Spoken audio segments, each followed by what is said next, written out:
We're live. Okay, great. What I think we'd like to do is uh, hear from you, of course, on anything that you feel is important to tell us, but we're interested primarily in things that have been happening at the federal level since we were last all together. So at the beginning of June. I know there's been legislation that passed over the summer.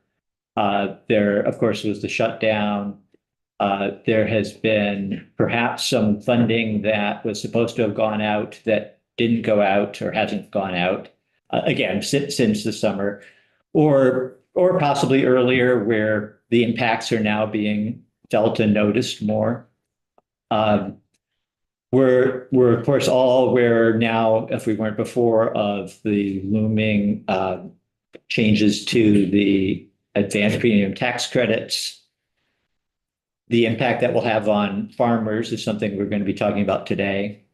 Immigration enforcement, the impact that may have on farms and farmers and on farm workers, obviously something we're interested in. The drought. And I may have missed something there, and if I did and you want to talk about it, please feel free. Again, we've just got about half an hour for this segment, and I'll ask the committee to just hold questions until at least until each speaker has gotten a chance to finish. And Katie, I'm going to have you kick us off. Great. Good morning, everybody. For the record, Catherine Becker Van Hayes, State Director for Senator Bernie Sanders. Please call me Katie.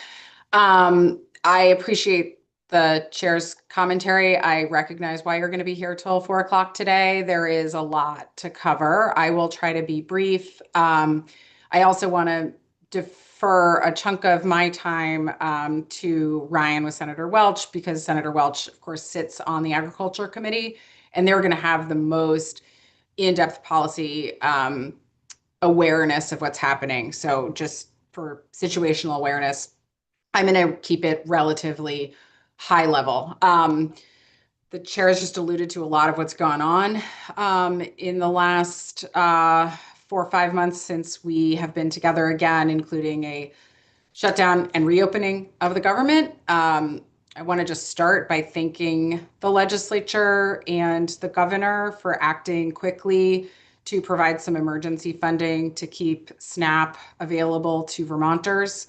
Senator Sanders supported the decision to shut down the government because of the need to extend the enhanced premium tax credits for the Affordable Care Act.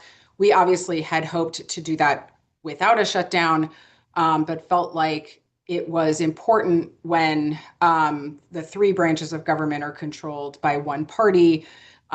This was essentially the leverage we had to discuss a critically important issue to about 45,000 Vermonters who would be directly impacted. But I always try to highlight when I'm speaking to people that every single one of us will actually be impacted by these lack of subsidies.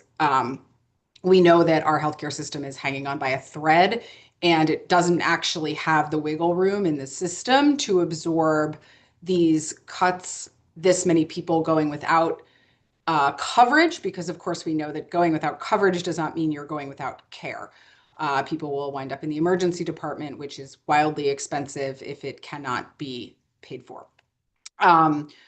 With that, however, we knew that some short-term pain may have been created. Federal workers not getting paid, our staffs included, and certain benefits not going out. The decision not to provide funds for SNAP was created illegally by the Trump administration because there is a contingency fund to provide funding for SNAP, so that hungry Vermonters and people all over the country did not go without much needed food assistance. I'll just highlight that SNAP provides about $6 in benefits per day. I don't think any of us in this room lives on $6 a day for food. So it's a modest benefit at best, and we believe should have been paid. So I just want to thank the legislature for stepping up and providing that short-term support for hungry Vermonters. I know that it was just really impactful and meaningful for those folks. despite a lot of hurdles that had to be crossed. When we reopened the government, we fully funded the USDA agriculture appropriations bill. So just for everyone's situational awareness, there are 12 different appropriations bills that fund different parts of the government. 9 of those got partial year funding through January. 3 of them got full year appropriations, one of them being the Department of Agriculture. This was good news in our mind because we know that our farmers, who we also know are small business owners, really needed that full year of support. They needed it for flood and drought recovery, the loans that are available for drought recovery were not available during the shutdown. So this was good news that the Service Center for Farmers can now reopen. It fully funds SNAP, it fully funds WIC, as well as childhood nutrition programs like school breakfasts and lunches, and the farm to school program that Senator Leahy created. Again, I want to leave it to Ryan to walk through some of the ins and outs of some of the other funding. But I know Farm Bill extension is something that we talked about a lot in June. A fair amount of that got covered in the so-called One Big Beautiful Bill, but other aspects of that were funded on a one-year extension in the legislation that was signed into law earlier this week. The last thing I will just note is that one of the issues that was discussed in the Senate prior to passage of the legislation that reopened the government was around hemp. Senator Rand Paul introduced an amendment that would have repealed some of the language that regulates hemp, that would have been, his amendment fixed a problem that we are concerned about for Vermont. That amendment, unfortunately, did not pass. It was through Senate procedure. It was tabled. Senator Sanders did not support the tabling of that because he supported the underlying amendment that would have removed the language from the bill. We do anticipate that this could have a negative impact on Vermont hemp producers and CBD businesses. So happy to continue to work with this committee on that moving forward.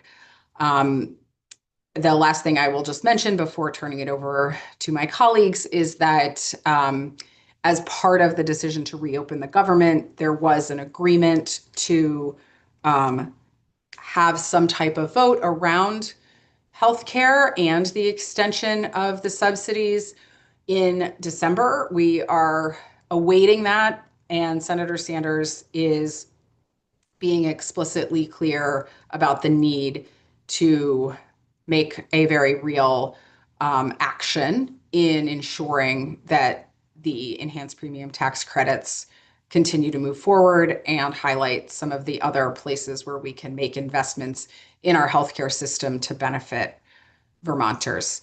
I'll just conclude by making a plug to any of you that we all have shared constituents. So your constituents are our constituents. And if there's anything our office can do to help your constituents, when you hear from them about federal agencies that they're struggling with, you're welcome to connect them with us. I want to acknowledge Representative Boslan, who does a great job at connecting us with her constituents. So really appreciate that, and just invite all of you to do the same. And I'm happy to, your committee folks know how to get in touch with us, and all of our contact info is on our website, but feel free to reach out to me directly anytime. Great, thank you, Katie. I think we'll, are you going to be able to stay with us, Katie, for a little while? Okay, Ryan, why don't you come on up? We'll hear from you. And then Thomas, good morning. We see you, and we'll turn to you after Ryan. Hi, everyone. Thanks for having me. I'm Ryan McLaren, Senior Advisor for Senator Peter Welch. And I am going to do like kind of a laundry list to sort of talk about what was included Katie covered up some stuff, but what else was included in the ag appropriations bill that passed and what would, and the 1 year extension of the farm bill? So basically, we didn't rewrite a new farm bill. We haven't, it expired in 2023. We still have not done that. It's work to be done.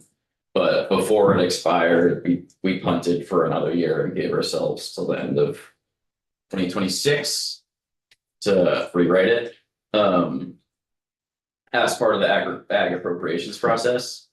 I'll start with just a few things that I know are important to Vermont that were included in the ag approach bill. There's $48 million. For the most part, these are level funding or maybe slight increases or decreases, but when there's a dramatic change, I'll just try and note that. Katie talked about fully funding WIC and SNAP. And there also is a $1.2 billion for the Food for Peace program, which is a program that was in USDA or USAID. And there's funding to sort of figure out how that program can now move to USDA to make sure that the farmers growing food to send it around the world, Food for Peace, have a place to do that. And we're not leaving people hungry.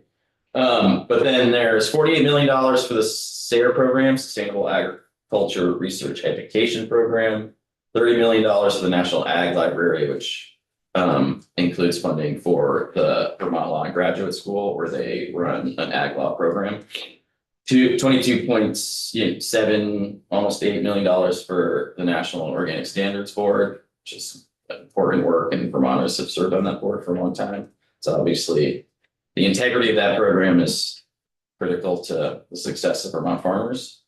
$11.25 million for the Dairy Business Innovation Centers, which is housed over at the Agency of Agriculture. That is about half as much as we were hoping for. And so we're continuing to work with Secretary Tebbets and the folks over there to see what we can do. That program has been,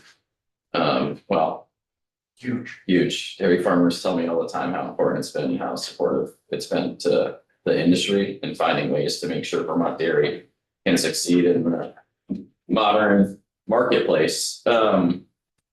Outside there's $10 million for regional commissions, including the Northern Border Regional Commission, which is obviously does immensely important work. And we're happy to see that funded. $7.25 million for the Organic Transition Program, $6 million for the ACER Access and Market Development Program, which is a grant program that funds a lot of the work that happens at Proctor Research Center. That's like the Maple grant program for the country. And obviously we do a lot of, as the largest and best producer of that product in the country, we get a lot of that funding. $5.25 million for the 3 institutes of rural partnership, of which the Leahy Institute at UVM is one. So the work that institute is doing to integrate the research and information and business development at UVM into rural communities is funded and can keep going.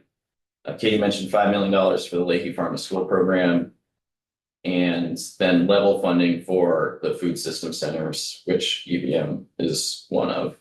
There's also $50.75 million for the USDA Reconnect program that's doing rural broadband development in Vermont and across the country.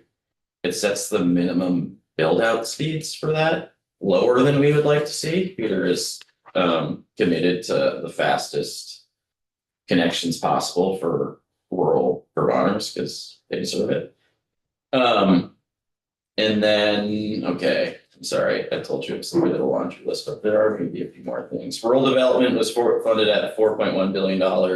There's more funding for some of the rural development housing programs, which are maybe have not been the emphasis in Vermont, but there is funding there available for that. $1.8 billion for rural business and industry programs for economic growth.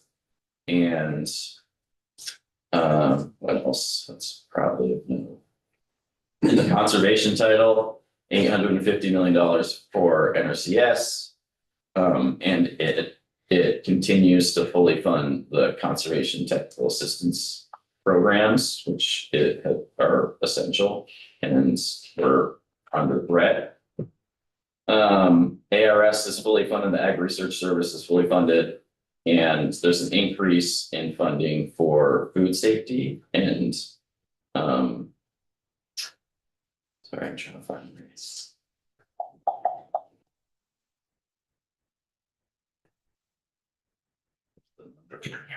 Program. $50 million increase for the state meat and poultry inspection and cooperative interstate shipment programs, which is good. We have a lack of meat inspectors in the state, and USDA work closely together on making sure that work's happening and people are getting the products they need. Producers are able to get their products to market, and it's all safe and above board. So that is positive. That's all positive. The hemp changes are, Peter voted against or voted for the motion to table that part, and of this, it's dramatic. It will be a dramatic change for some very, for like large investments in rural communities, this farm in South Hero, this farm in Harvick, places that have invested because these are the rules that were set. And this change in rules for some of these hemp producers will make a dramatic impact on their profitability, whether they can succeed or not. And so we haven't given up thinking about what that means. It's like too important. We can't afford to, throw those investments away in this dramatic change. And there's a sense that, it was sort of all or nothing in that vote in terms of how we want to regulate the industry. And Vermont, for its part, has taken quite a sensible approach to it. And the farmers I've heard from were telling me that, if federal law looked like Vermont law, they'd be quite happy and they could succeed. And so that's TBD. And then the last thing is, I think I'll touch on is, I'm sure there's more, but the drought is, we're obviously still feeling the effects of the drought. If you want an update, Representative Nelson's Instagram feed is a very informative source and a great follow. But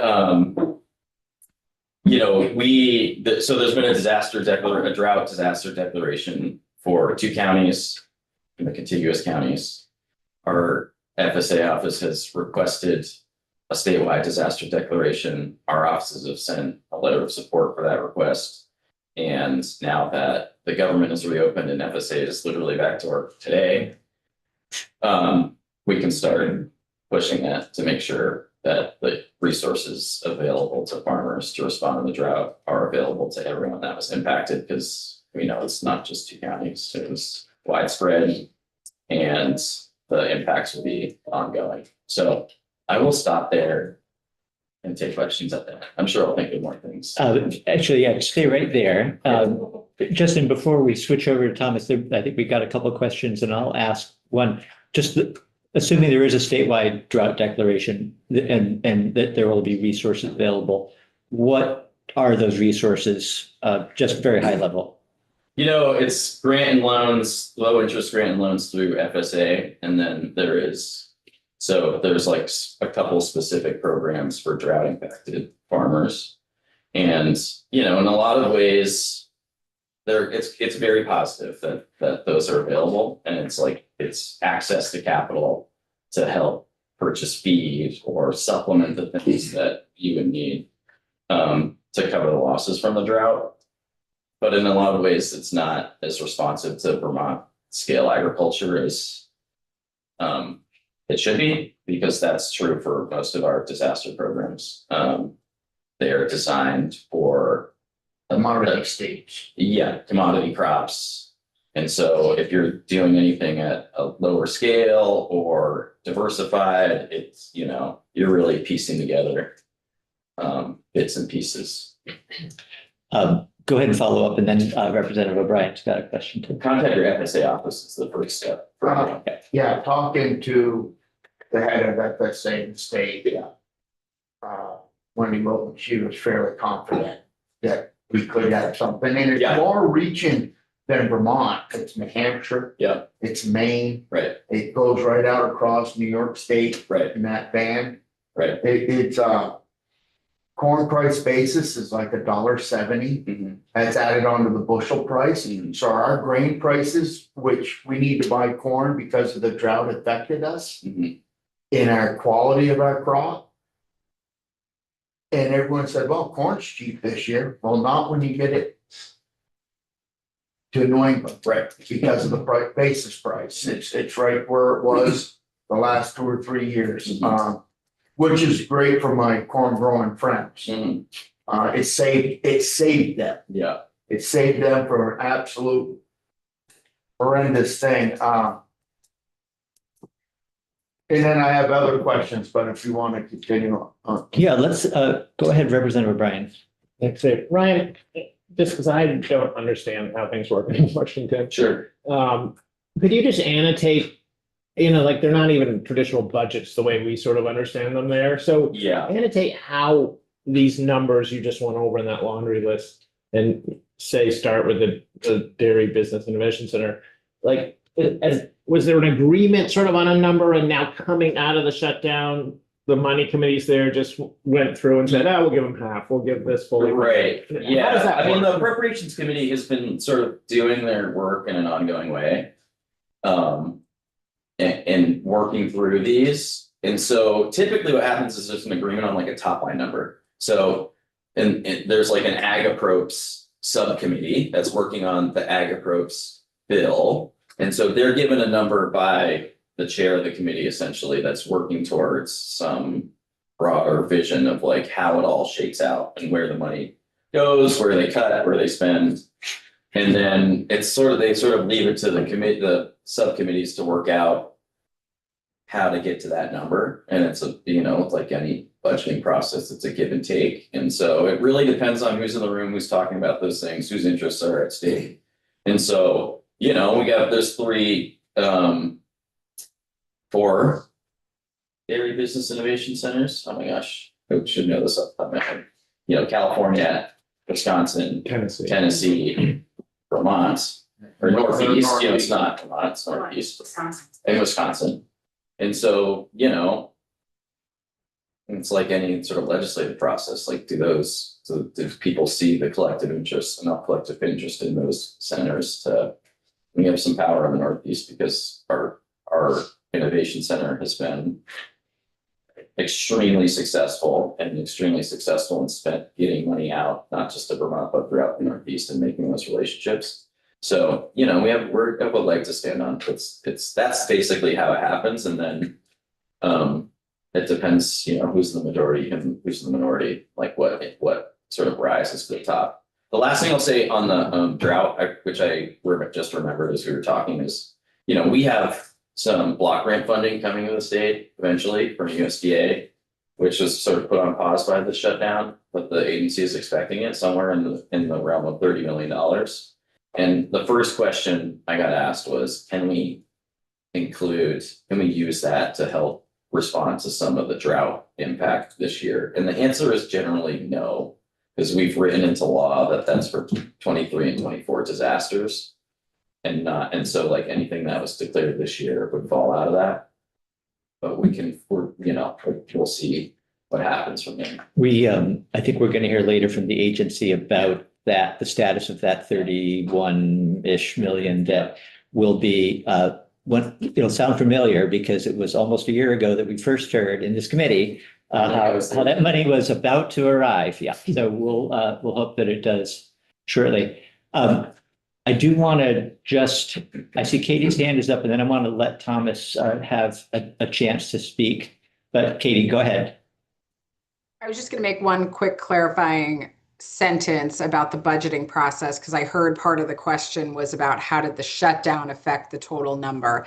And because the Ag Subcommittee's appropriations bill passed for a full year, so all the money that Ryan was walking you through is full year money. So it essentially looks backwards, pretending it started getting funded on October 1st of 2025 and is providing a full year of funding until September 30, 2026. other programs that receive funding through other pots of money, other subcommittees, appropriations bills, or only have a limited pot of funding that covers them from back to October 1 until January, when the short-term funding bill expires. So it's a mishmash in the bill that we passed this week. I hope that's helpful, not adding Yeah. confusion.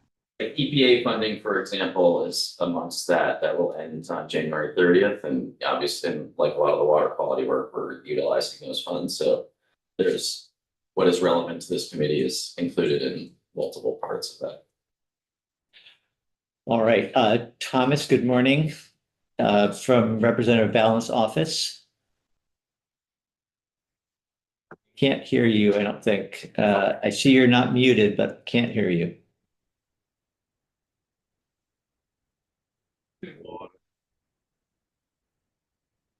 No. Oh, Yeah, faintly. No, no. we should have done a sound check earlier. Sorry about that. Could have been working on that.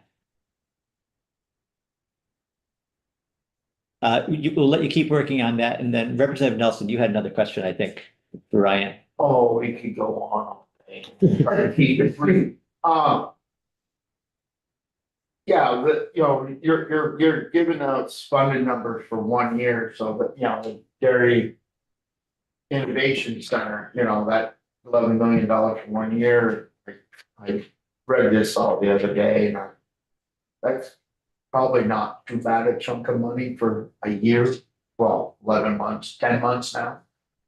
That's total, Yeah, so we'll get a quarter of that, or some, there'll be some. Oh, that's what it's gonna be? competitive Process of dividing that number amongst all the innovation oh, centers. okay, So it's, Yeah, I think so- we got somewhere in the range of 8 to 10, I believe, last cycle. Hmm.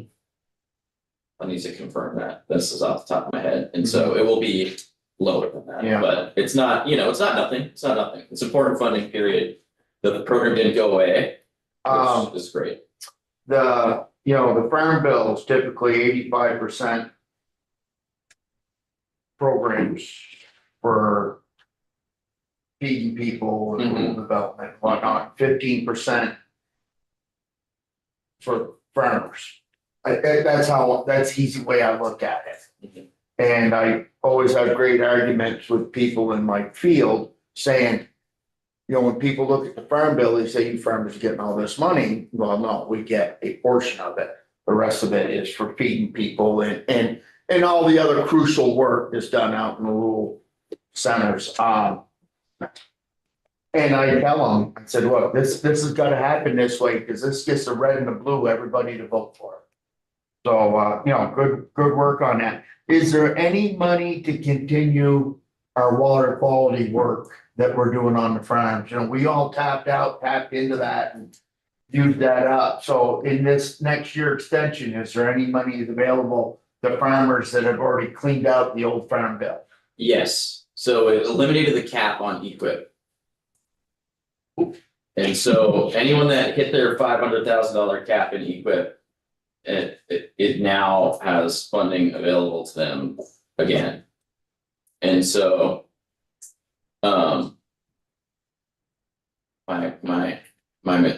getting this wrong, you are the expert. There wasn't a cap, so when right. the old farm bill expired, they eliminated the cap, so Got we it. haven't had a cap since one of the extensions. One of the farm bill extensions, they just didn't have a cap, so you could do Yeah, last multiple contracts, each up to $450,000 with NRCS. So are we saying there's a cap? It eliminated the cap on the contract. It eliminated the total farm cap, but kept the contract cap, because there's a per contract cap of 450,000 Right, and a total farm cap of 450,000 per farm bill. yes, It eliminated that per farm bill cap because we didn't have a farm bill. So the lawyers at USDA determined without a farm bill, there's no farm bill cap. So you could we could do multiple contracts of up to 450,000 each. right. And so are we now setting at a $500,000 cap for the duration of No, my understanding is, I will There's clarify something- this, so this is No like, cap? my understanding is they have removed the cap on the project costs. Because projects are becoming more More expensive. expensive. And the critique of that is there'll be fewer projects. Fewer larger projects, because the pot of money has not changed. Or is pretty much level funded. But the actual contract cap has gone away also. So. All right, let's, I think maybe we don't want to get too bogged down. I will find an actual, I will like, get our subject matter experts to figure that out. All right, Thomas, want to give it one more shot? Maybe you can call, if you call. Well, I don't know. There you go, there you go. Oh. Now we hear you. You can hear me. Good. All right. Perfect. Hello, everybody. Glad that finally worked. I know that we are over our time now, but so I'm just very thankful that Ryan and Senator Walsh are on the Ag Committee and were able to give such an extensive breakdown. I did just want to, share, the House, as we've been looking at this, although SNAP was funded, it was funded at a lower level than it was funded in FY25. So I just think that's something that's going to be important for us to be thinking of as we're talking about SNAP being technically fully funded, which it is at the president's request in the One Big Beautiful Bill, but that is less than FY25 funding by about $15 billion. Additionally, on top of that, the contingency funds that SNAP usually has of about $9 billion, which would fund about a month of SNAP, were funded at $6 billion. So if we were to find ourselves again in a shutdown in FY26, there wouldn't be enough money to carry over any SNAP payments. So I just wanted to highlight that fact from House Ag. I sent forward to Megan. I'm not sure, I sent it a little bit late yesterday afternoon, so I'm not sure if you've all seen it, but just a one pager on this from the House Ag Committee that you can all take a look at. Some information isn't as relevant to Vermont, but there is some important info on there. And just primarily, really wanted to thank you for all you have been doing. The chair mentioned that we haven't seen each other since the summer.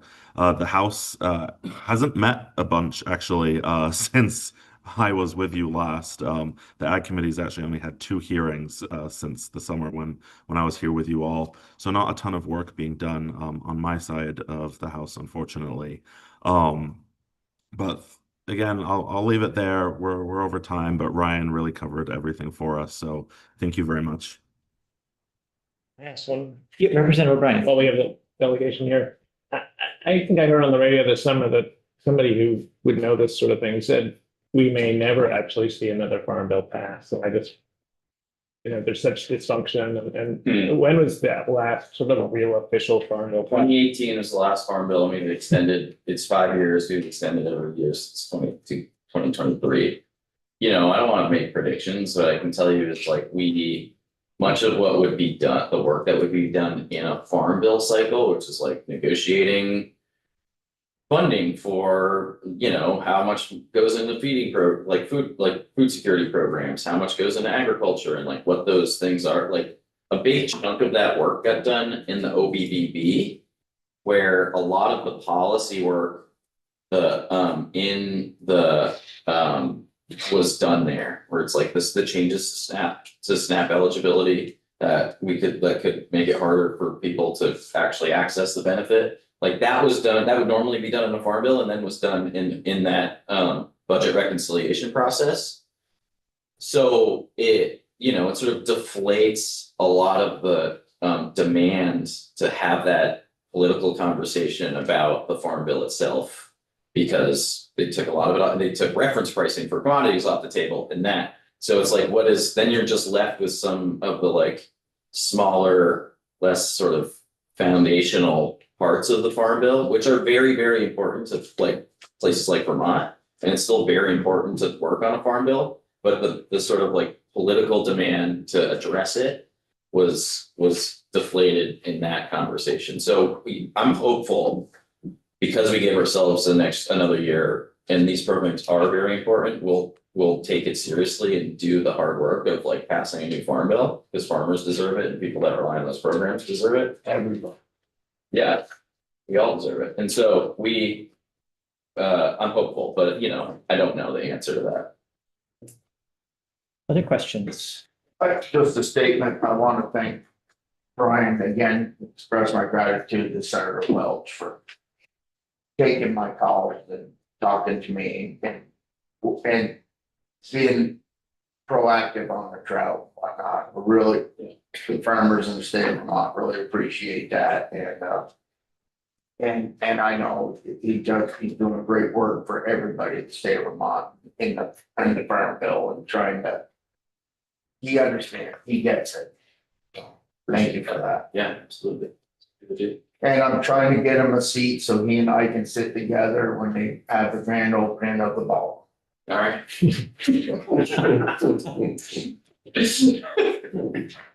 Next. Absolutely love it.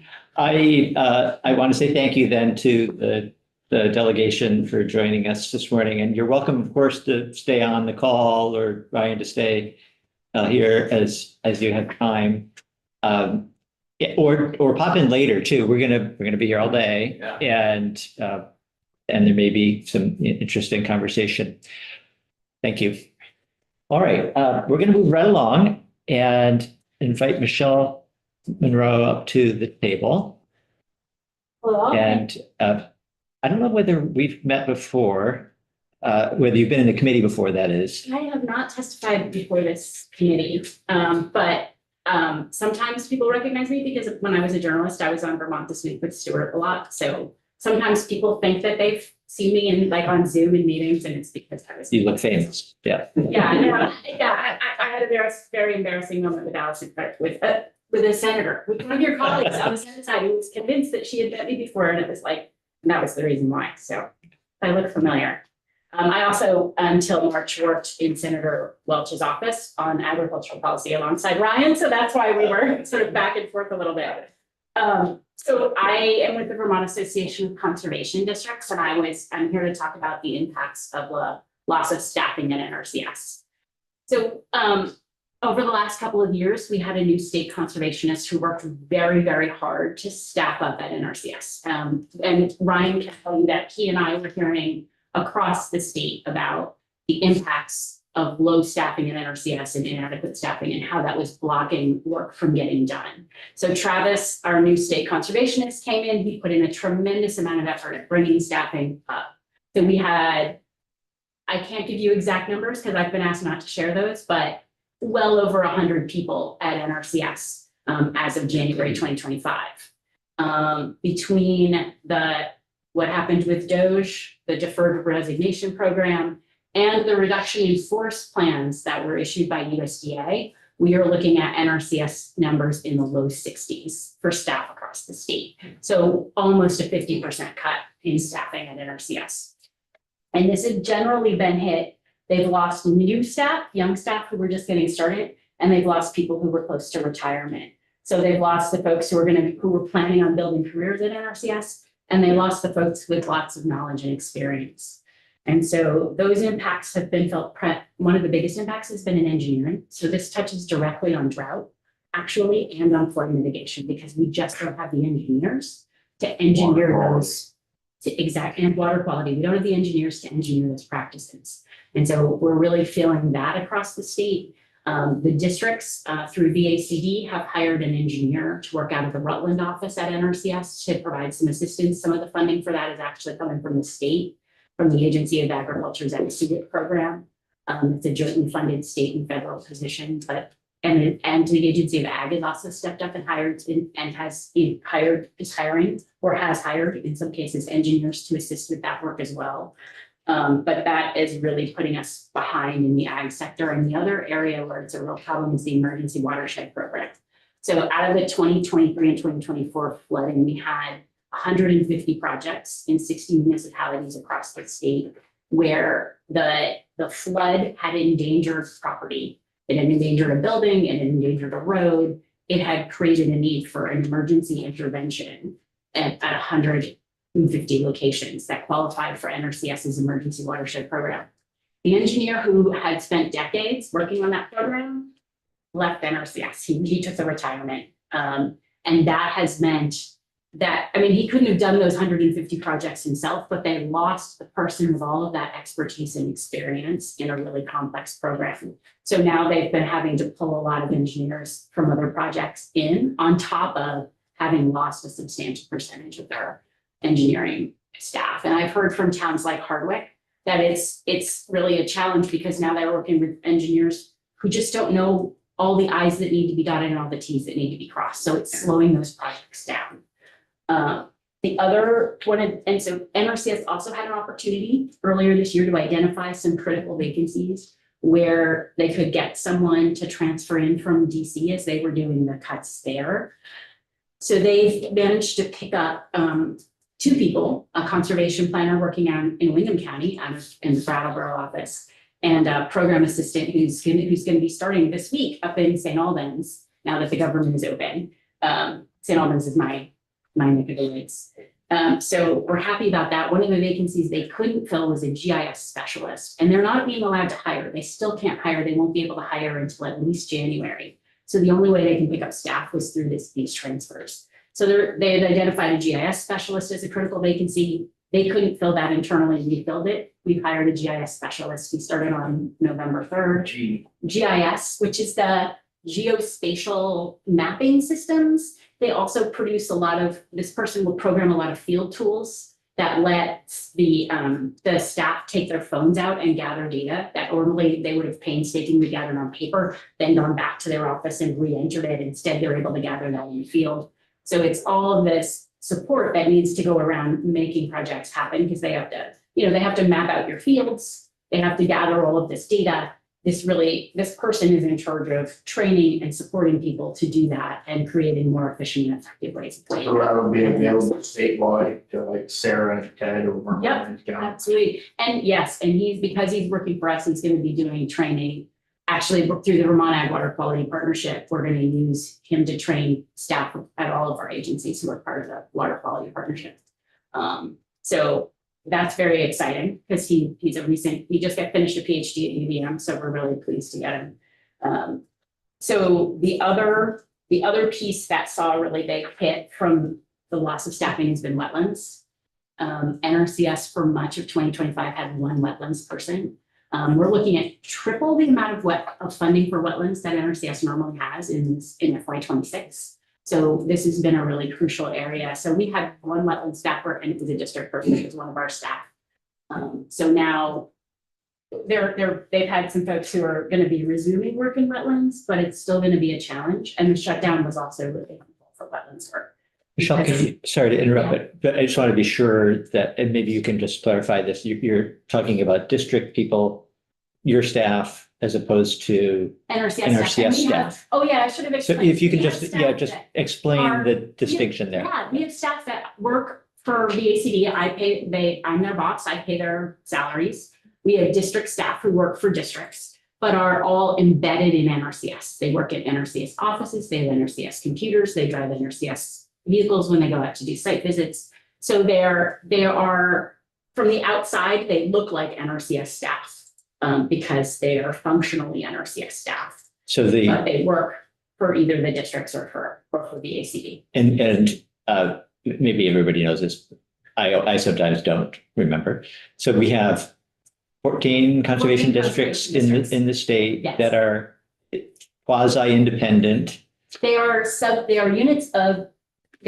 units of state government. They are subdivisions of state government, just like they're essentially a county level government. They have elected supervisors. Yeah.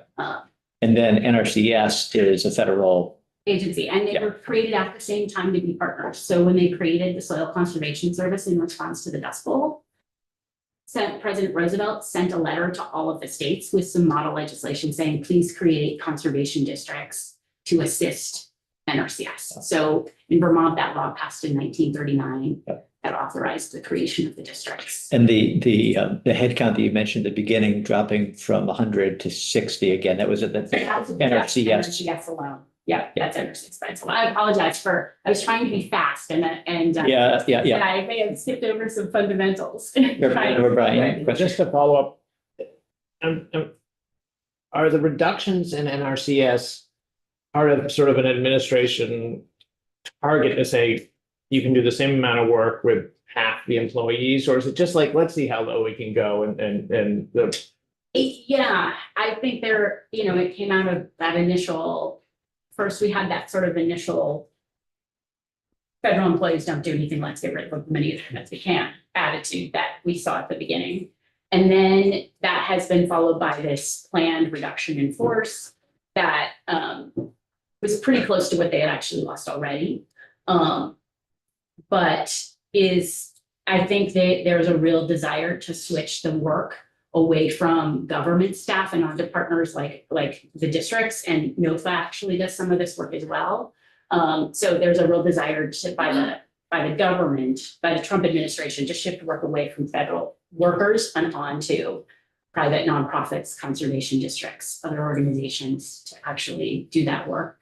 They're also very interested in doing work with technical service providers who would be private companies that would get hired to do this work. Sometimes district technical service providers, but they're very interested in like outsourcing engineering and planning work in that way. But that's really tough in Vermont. We don't have engineers we don't have private sector engineers who are going out designing, animal waste management facilities and doing all of the planning and all of the work that's involved in that. Like, because you have to have all these other plans as well, nutrient management plans and application plans for the manure, and there's a whole bunch of pieces. We don't have engineering firms in Vermont that are interested in doing that generally. So Well, we have Mr. Royce from over New York, he comes over and he's very, Yeah. very, very good.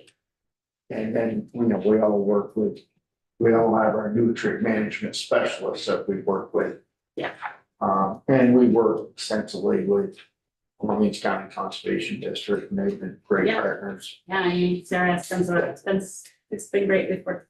She's done a lot of work with you. Mhm. Yeah, I think that, we do, the districts do a lot of the nutrient management planning, but that engineering capacity, even with Mr. Royce in New York, there's a couple of firms that have been identified in some New England states, but they don't have the capacity to service every farm that's going to need it. So that loss of engineering capacity at NRCS itself, and the idea that we can just pick that up with private companies just isn't really the case. Like, Mr. Royce is never gonna be able to service all of the farms he works with and pick up the farms that we don't have the capacity for in Vermont anymore, especially since New York is also losing capacity.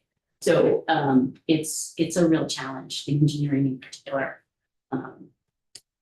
has been a challenge. And so the districts are also, as I mentioned, we do a lot of nutrient management planning. They do a lot of planning for NRCS projects. They help shepherd through applications. But then you get to the work that they can't do. They can't rank the applications. They can't decide who gets funded.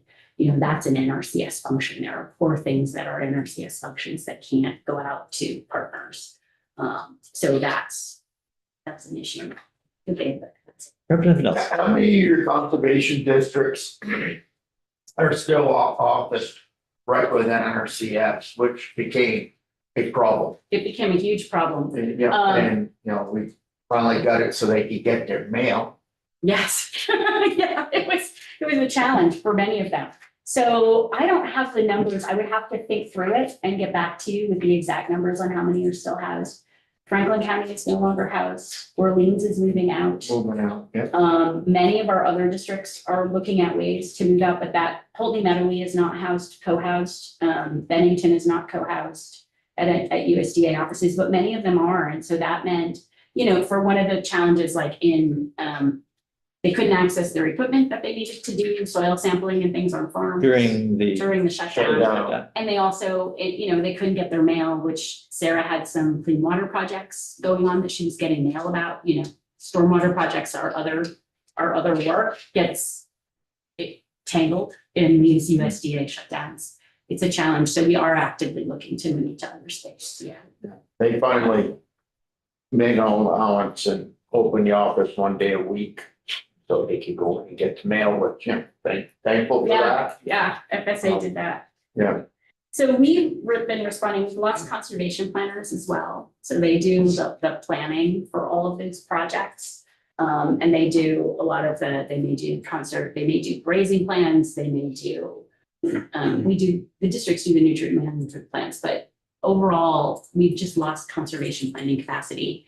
We lost 8 staff in Addison County alone. NRCS lost 8 staff in Addison County alone. So the districts have been stepping up in a variety of ways. We have between VACD and the districts 17 conservation planners across the state who work with NRCS either that's all of their work or that's part of their work. So we've been looking at things like we have a state funded ag resource specialist in Addison County, and it was like, okay, can we give 20% of their time to NRCS to help NRCS? Can we had a couple of districts that had positions where they have added half of this person's time is now going to be working with NRCS. So we're really trying to bolster that as much as we can, and we're strategizing now about funding, identifying funding. What are the holes? And we're working closely with NRCS on that. What are the highest priority holes? What do we need to fill them, and how do we get funding to do that? So that's an active and ongoing conversation. And I would just highlight one of the things that, I'd highlight 2 things. One is that I want to mention, and I always try to give a shout out to our program assistants, because as Richard will know, these are really complicated, big contracts. Like, it takes a lot of time from application to contract. There are a lot of I's that need to be dotted and T's crossed. And so the program assistants at NRCS, they're the people who are making sure that all that happens. And in January, we had 9 of them across the state. By the time everything shook out, NRCS, of its 5 program assistants, they had 2 left. Fortunately, VACD also employs 4 program assistants, and we had all 4 of them still there. So we went from 9 to 6 combined with NRCS and VACD. And so that has been a real increase in workload. And they also lost somebody who'd been doing this for 30 years and who's the person everyone else went to get the questions answered. So just to let you know that there's that burden, but again, that's a place where we've stepped up and really have stepped in to help NRCS and support NRCS. Representative O'Brien. So we hear from the conservation district heads that they pull this all off through grant funding mostly too, Yes. because the state doesn't give them much money. So are those grants now, are they stable, or are they going to be cut in half? Right now, our grant funds are stable, but they are, they're time limited. So then we've got to look to how do we replace those. So we do have a couple of grants that support the TA work. Some is the Agency of Ag's Ag CWIP program provides some base funding. We also rely on our core services money, which we'll be talking to you about over the course of the session. We're hoping to match what we got last year and maybe a slight increase to account for inflation. And then we also have direct agreements with NRCS, but again, those are for time limited. They have expiration dates. So VACD has some agreements that we then share out with some of the districts to fund their work. Some of it funds direct VACD employees. Some of it we give out to the district to fund their employees who work with NRCS. So we are looking at having to put together, I would estimate about $2 million to fund the staff at VACD and at the districts for FY27, with the addition of some additional engineering and conservation planning capacity to offset the losses. So looking if we just add 2 conservation planners and a second engineer and fund our current staffs, we are looking at about $2 million just for FY27 to fund that work. So that's the funding package that we're strategizing now about how do we put that together. It's a lot of money to pay folks to do this work. Yeah, go ahead. I'm gonna have to go back and look at my notes, or maybe somebody else in the room can help. But when the Joint Fiscal Committee met not yesterday, but last month, I thought there was something around 8 million. Yes. That And was cut. that was the next thing I was going to talk Oh, about. okay, go ahead. So that's a regional conservation partnership program grant to DEC, and Marley Root, who oversees that grant for DEC, is here as well. So that was 8 million in financial assistance, but so directly to farmers and other landowners, it wasn't just farmers. And then with the overall grant was 10.7 million, so that supports some staff at DEC to manage it. And then it was $1 million, 300,000 for the districts and 700,000 for Red Star Forestry to do the planning work for those projects. So the planning work was underway. We had actual contracts for the technical assistance piece, and we're actively working with landowners across the state on that when the funding was pulled on September 30th. So that stranded a number of applications on the ag side. That's a little easier for us because I can take the staff who was working on that and I can pull in a separate source of funding, and they can continue working, and that'll go through the regular EQIP process, the regular NRCS EQIP funding process. And you know, they'll have a little more competition, but hopefully those projects will ultimately get funded. But on the forestry side, it creates a real problem because there are only 2 foresters at NRCS. And so a lot of the projects that Red Start was planning, and they had 90 that were in progress when the funding was pulled, there just isn't a way without Red Start to get the planning done that's necessary for those projects to move ahead. And this RCPP was focused on flood mitigation, water quality, and wildlife habitat. So all of the practices that it was paying for supported those things. So was this restored with the reopening No. and the short-term? Nope, Yeah. this was a separate decision. This regional conservation partnership program grant was funded originally with IRA money. And so so first they froze it when they took office, so we couldn't do any work on it. And then they said, well, you don't have any grants, any contracts funded with this money, so we're going to take the financial assistance away. Well, then there's nothing to spend the technical assistance money on. So that was the justification.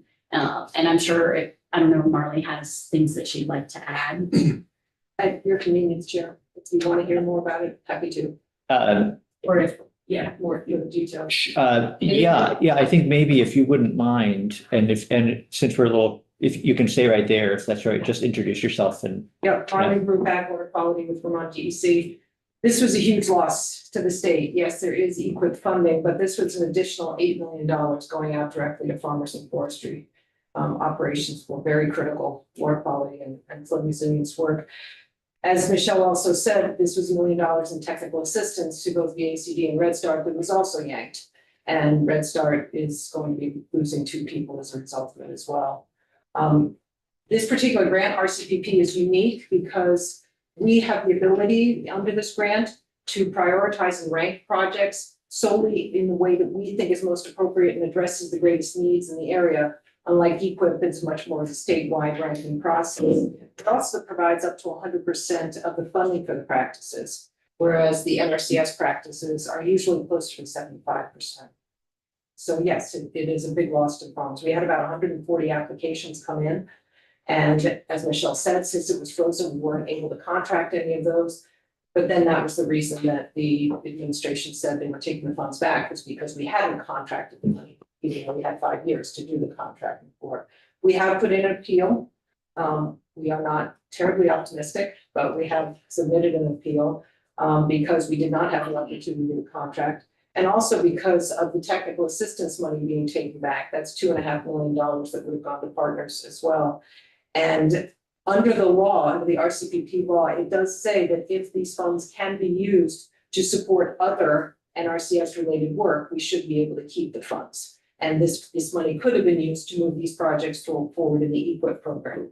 So we have put in an appeal and see what happens with that.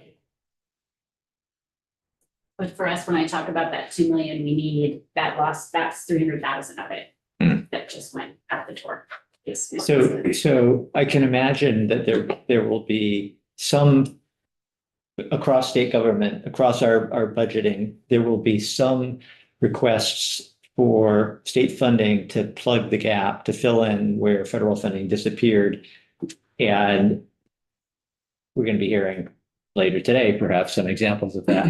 But we might be inclined to say, you know, if something was 75% done and the project funding was pulled, that may be something that collectively the legislature would say, oh, okay, yeah, we can step in and we need to help with that. That makes sense. It sounds like these are projects that weren't at that point yet. They were not under contract yet, they haven't started to be. No. But another gap in this too is with this technical assistance money, we were talking about the engineering backlog. This funding would have covered the engineering costs, hiring private engineers to cover the engineering costs, another enormous gap. Did you have more that you wanted to present? No, I just wanted to say that publicly, I want to just thank the Agency of Agriculture, which has been very supportive of us and NRCS through this process and helping us be really flexible with funding that we're getting from the state to be able to move that to help to support the NRCS work. So I just want to say that, and that you will be hearing from us again about funding for districts for the next year. We had 862,000 in the current fiscal year, and we're hoping to match that with an increase of 10% in the next year. Does anybody have any other questions? All right. Well, thank you very much for joining us. Yep. Thank you. So I didn't schedule any breaks. Usually we put them right there so that everybody knows. We will take a break, and I think maybe we'll take a short break right now, and I mean 5 minutes. I say short. Will that work for everybody? Just to stretch, really. So don't go far. It's 10:32. So at 10:37,